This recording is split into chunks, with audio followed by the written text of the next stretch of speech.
Hvor er dog kedsommelighed rædsom, rædsom kedsommelig. Jeg ved intet stærkere udtryk, intet sandere. De kun det lige erkendes af det lige. Gid der var et højere udtryk, et stærkere. Så var der dog endnu en bevægelse.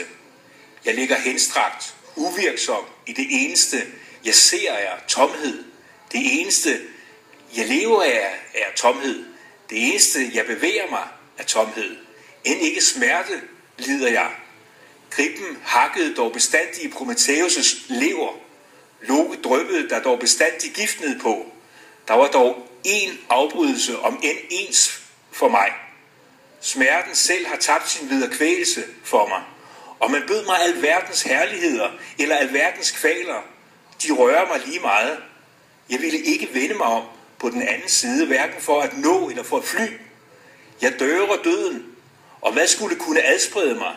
Ja, hvis jeg fik en trofasthed at se, der bestod en hver prøvelse, en begejstring, der bar alt, en tro, der flyttede bjerget, lige med min sjæls giftige tvivl fortærer alt. Min sjæl er som det døde hav, over hvilket ingen fugl kan flyve. Når den er kommet midtvejs, synker mat ned, død og undergang.